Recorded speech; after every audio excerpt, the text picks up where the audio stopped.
हम सब अगर अपने मन को ज़्यादा वेगों में न जाने दें और थोड़ा प्राणायाम का अभ्यास रोज करने लग जाएं और थोड़ा भाव से, देखिए आप जिस भी मत को मानते हैं, जैन हैं, हिंदू हैं, सिख हैं, जिस भी संप्रदाय को आप मानते हैं, हर संप्रदाय में कोई ना कोई मंत्र रहते हैं। तो आप किसी उस अपने इच्छा अनुसार आपके जो संप्रदाय है उसमें जो भी मंत्र आपको देते हैं, उस मंत्र के साथ थोड़ी देर बैठ जाना अच्छा है। देखिए एक तो होता है कि आप माला के साथ जप करें, वो भी बहुत अच्छा है, लेकिन उसको अगर आप श्वास के साथ करेंगे तो उसका प्रभाव ही कुछ और हो जाएगा। आप श्वास अंदर भरें और मन में मंत्र चले, इसे हम सगर्भ प्राणायाम कहते हैं।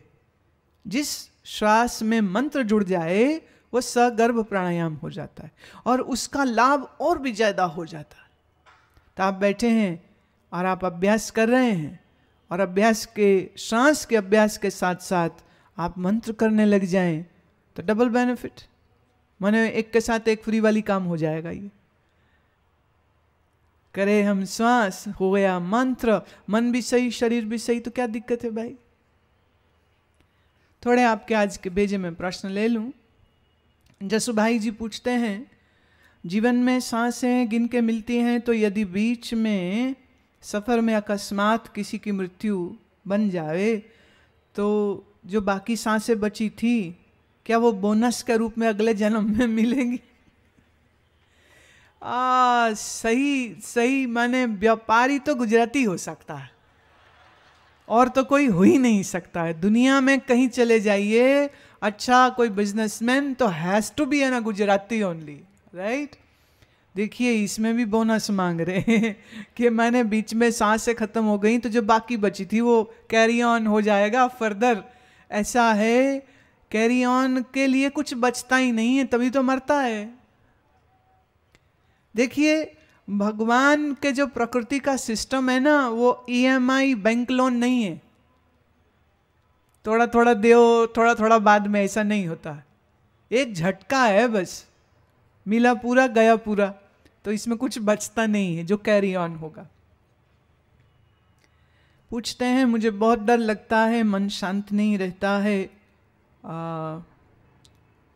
मैं भजन नहीं कर सकती हूँ, इसलिए बैठ के भजन नहीं कर सकती, इसलिए चलते या खाना बनाते हुए करती हूँ।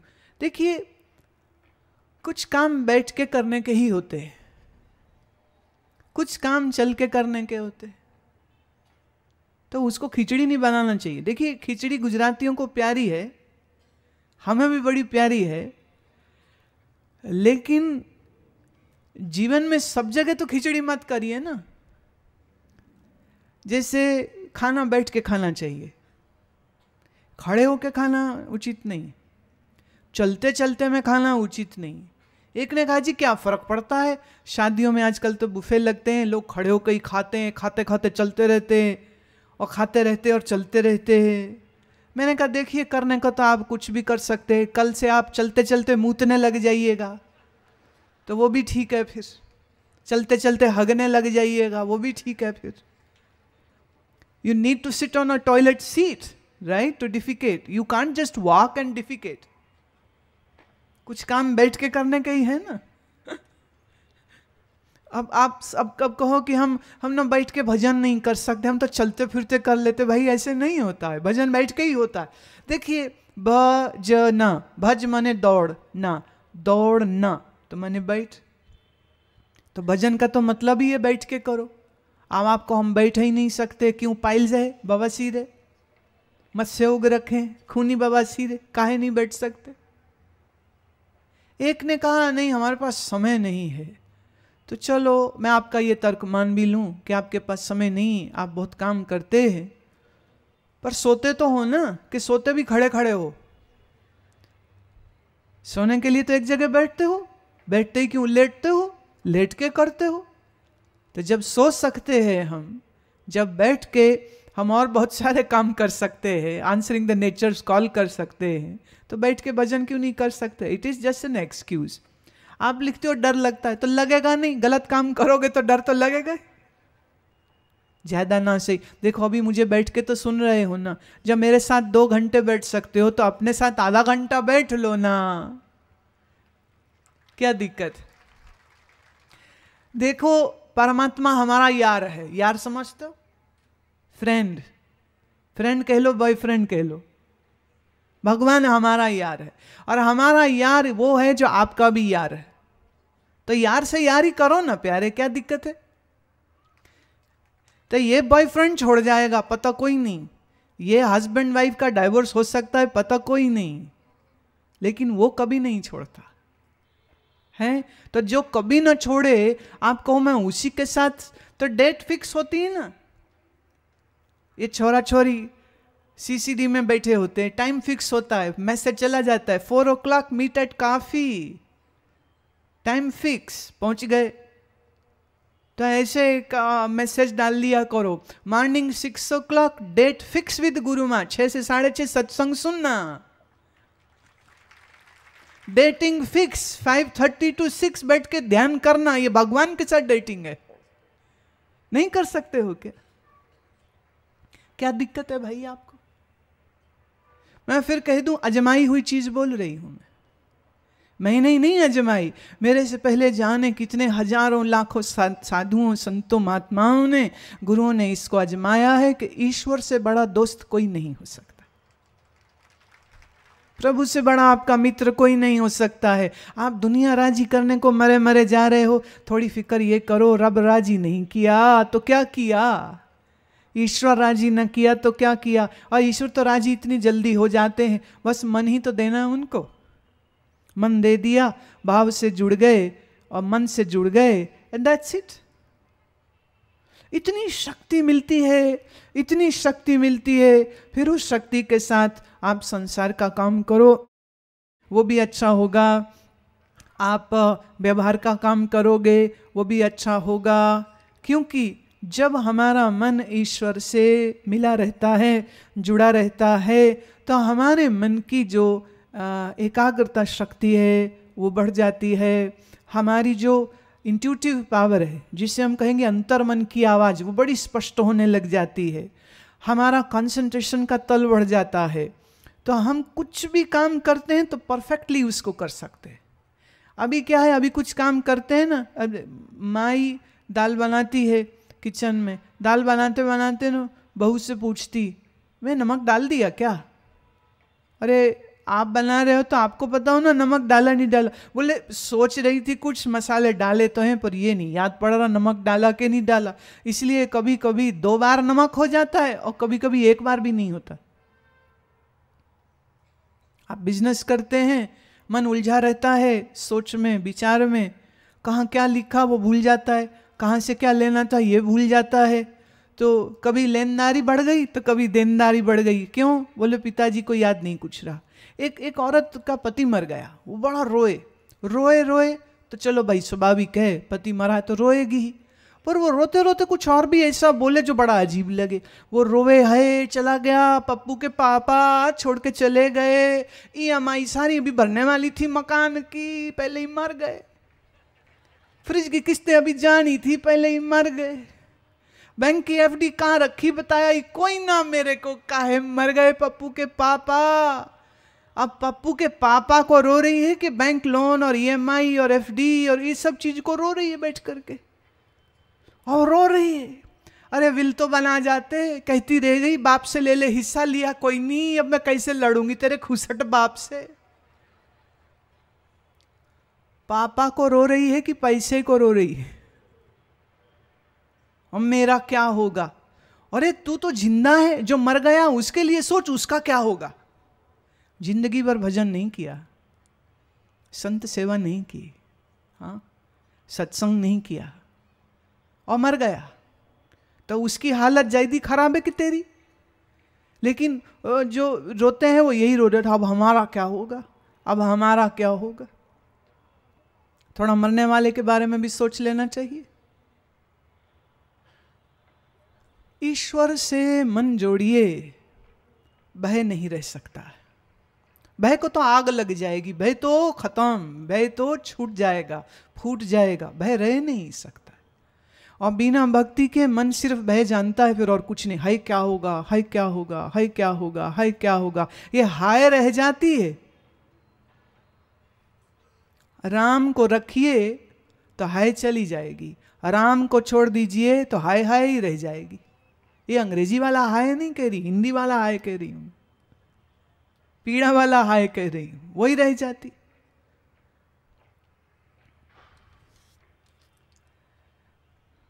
बलदेव जी पूछते हैं, जिस शिष्य के जीवन में परमात्मा के नाम का रस भर गया हो, तो ये बात कहाँ तक उचित है कि वो अपने घर का व्यवसाय को चलाने के लिए ना चाहते हुए भी उससे पूरा करना पड़े।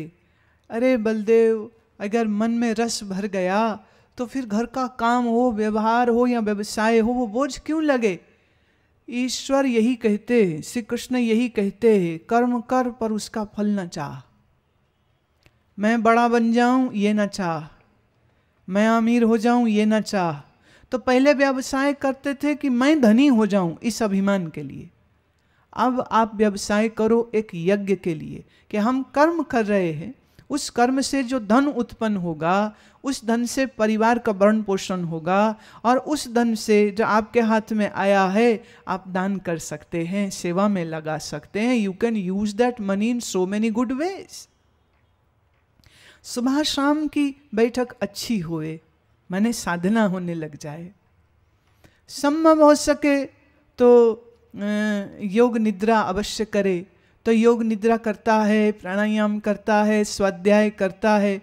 और इस बीच में 6-8 घंटे दुकान को दे दिए, बिजनेस को दे दिए, ऑफिस को दे दिए। भाई तुम्हारे काम से किसी और का रोजगार है, किसी और का घर भी चलता है। हाँ, मनुष्य तो वही है जो किसी अन्य के भी काम आए।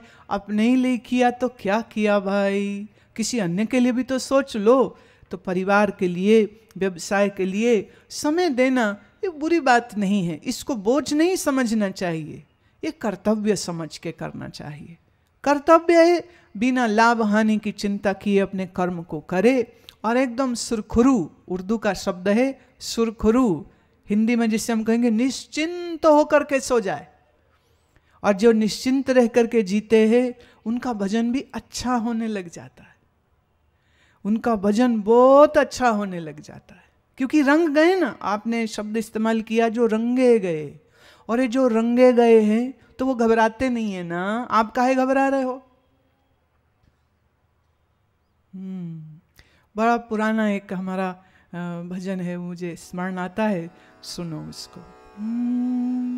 रंगी रे तेरे नाम की, छकी रे तेरे नाम की, रंगी रे तेरे नाम की, छकी रे तेरे नाम की। हाँ, रंगी रे तेरे नाम की, छकी रे तेरे नाम की, रंगी रे तेरे नाम की, छकी रे तेरे नाम की, रंगी रे तेरे नाम की, छकी रे तेरे नाम की, रंगी रे तेरे नाम की, छकी रे तेरे नाम की।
चकीरे तेरे नाम की, रंगीरे रंगीरे रंगीरे तेरे नाम की, चकीरे चकीरे तेरे नाम की, रंगीरे रंगीरे तेरे नाम की, चकीरे चकीरे तेरे नाम की।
चकीरे चकीरे तेरे नाम की, रंगीरे रंगीरे तेरे नाम की, चकीरे चकीरे तेरे नाम की, रंगीरे रंगीरे तेरे नाम की, चकीरे चकीरे तेरे नाम की।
का मतलब contented, I am now contented. छक जाना वर्ड थोड़ा हिंदी का भी है, थोड़ा पंजाबी का भी है।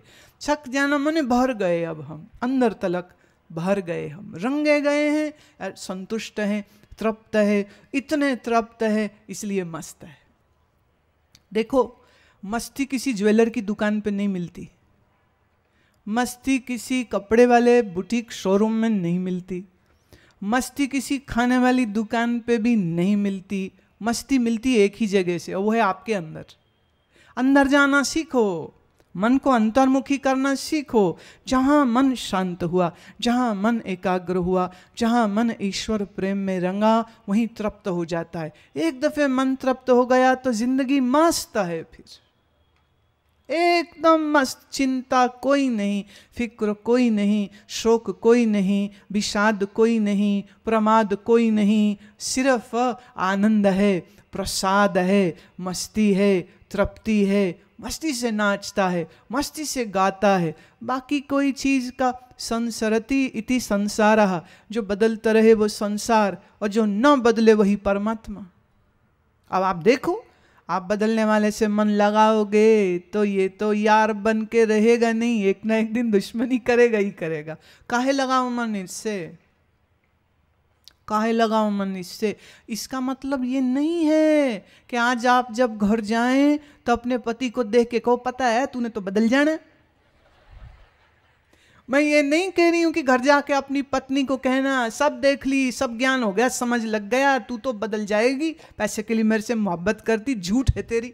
मैं ये नहीं कह रही जाके अपने बच्चों को ये बात बोलने लग जाना, सब स्वार्थी पिल्ले हैं, सब कोई अपना नहीं।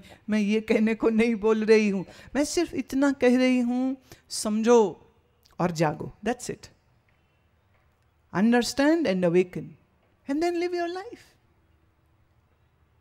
सांप सांप रहेगा, आम आम रहेगा, मीठा मीठा रहेगा, कड़वा कड़वा रहेगा। जिसका जैसा स्वभाव है वो वैसा कर्म करेगा। और ये भाग्य सत्संग सुनना और समझना ये सबके हिस्से में नहीं है। किन्हीं किन्हीं भाग्यवानों को ये मिलता है, और जिन भाग्यवानों को मिलता है उनकी जिंदगी बदल जाती। तो ईश्वर की कृपा समझिए, हाँ, संत कृपा समझिए, गुरु कृपा समझिए कि सत्संग की इस मार्ग पर आप हैं, चिंतन विचार मनन के इस मार्ग पर हैं, तो समझो, देखो, जानो, जागो, और बस जो जैसा है वैसा उसको स्वीकार कर ले। देखिए, हम ये कहते हैं कि जब ईश्वर ने हमारा एनालिसिस नहीं किया, जब हम उसके शरणागति हुए, तो हम कौन होते हैं कि हम दूसरों का एनालिसिस करें। ये बुरा है, ये अच्छा नहीं है, ये गुस्सा वाला है, ये स्वार्थी है, ये लोभी है। मुश्किल ये है, हम हमेशा दूसरों को देखते हैं, अपने को तो कभी नहीं देख सकते। अपना मुंह भी देखना हो ना तो शीशा चाहिए होता है, शीशा ना हो तो अपना मुंह भी नहीं दिखता। मेरे एक जानने वाले सज्जन, उनकी 7 वर्ष की बच्ची है, तो वो डॉक्टर के गए थे, वेटिंग रूम में इंतज़ार कर रहे थे। अब बच्चे जैसे होते प्यारे प्यारे ही होते, तो सामने एक महिला बैठी थी, तो वो इसको देख के बुलाती है, hello how are you baby. और उसे ये नहीं पता था कि ये बेबी जब मुंह खोलेगी तो क्या बोलेगी। तो बेबी को उसने बुलाया तो बेबी चली गई पास, और बेबी जाके कहती है, काजल कम लगाया करो, भूतनी लग रही है। उसका काजल फैला होगा, मुंह पे लगा होगा, तो उसको कहती तू भूतनी लग रही है, काजल कम लगाया कर, तुझे क्या लगता है तू सुंदर लगती है। तो माँ बाप तो परेशान हो गए कि अरे ये क्या बोल दिया इसने। तो सॉरी सॉरी कह करके बोले सॉरी सॉरी। तो वो कहे मैंने क्या गलत बोला। वो फिर भी कह रही मैंने क्या गलत बोला। सच कोई नहीं सुनना चाहता, इसलिए सच ज्यादा बोलने की कोशिश मत किया करो। हाँ, सच सिर्फ अपनी अनुभूति के लिए है, अपनी समझ के लिए है। व्यवहार में तो सच ये है, कोई बहुत मोटा मोटल्ला दिख जाए तो आप ये कभी नहीं कहना अरे बड़े मोटे हो गए हो, क्या करते हो। उसको कहो केड़ी अच्छी सेहत है आपकी, मत बोलो उसको। ये इस तरह का सत्य तुम व्यवहार में ले जाओगे ना, तो कोई तो जोड़ी तुम्हारा जुड़ा चोटी गई, पिटाई हो जाएगी किसी दिन। तो अपनी इज्जत अपने हाथ रखिए। एक बात याद रखिए, जैसे हम किसी से कड़वा बोल सुनना पसंद नहीं करते हैं ना, ऐसे ही दूसरा भी पसंद नहीं करता है। तो हर आदमी को उसका स्पेस दे देना चाहिए, respectfully. Live your life, live your life, no problem. हम अपना जीवन तो संभालें, हम अपना जीवन संभालें, हम अपना मन संभालें।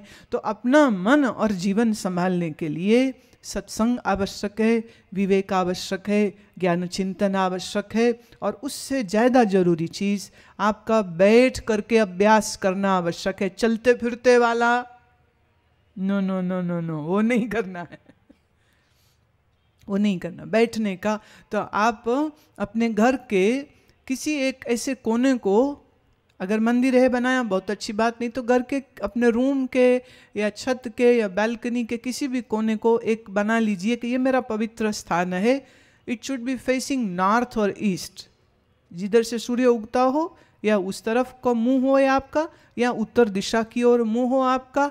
इधर मुंह करके आसन बिछा करके बैठ गए, और बैठ करके थोड़ा पहले गहरा श्वास का अभ्यास किया, फिर थोड़ा प्राणायाम किया, और फिर मंत्र किया, और फिर आप प्रणाम करके धन्यवाद दे के ईश्वर को कि ये सामर्थ्य और ये शक्ति उसने दी कि तुम ये कर पाए, धन्यवाद दे के उठ जाइए। जो आपका व्यवहार है उसको आप करिए। लेकिन अगर आप ये अभ्यास नहीं करते हैं तो देखिए इसमें नुकसान आपका है। आप करते हैं तो मेरा क्या फ़ायदा, बोलो, आपका ही तो है। तो अपना नफ़ा, अपना फ़ायदा देखना, ये मनुष्य की मूल प्रकृति तो ऐसे होती है। लेकिन फिर भी अध्यात्म की दृष्टि में पता नहीं क्यों चूक हम कर जाते हैं। हम बाकी सब कामों के लिए बड़े होशियार हैं, लेकिन नियम से साधना करने के लिए, डेडिकेटेड सिंसियरली करने के लिए, वहाँ हम बेईमान हो जाते, 100 बहाने लगा लेते। याद रहे, यह जीवन ईश्वर का प्रसाद है, ईश्वर के लिए ही है, तो वो हमारा प्रमुख कारण है इस संसार में जीवित रहने का। सो अपने मन को मननशील बनाइए और जीवन को निष्काम कर्म से भरिए। माने बिना किसी स्वार्थ के कुछ तो किया करो प्यारे, कुछ करना अच्छा होता है।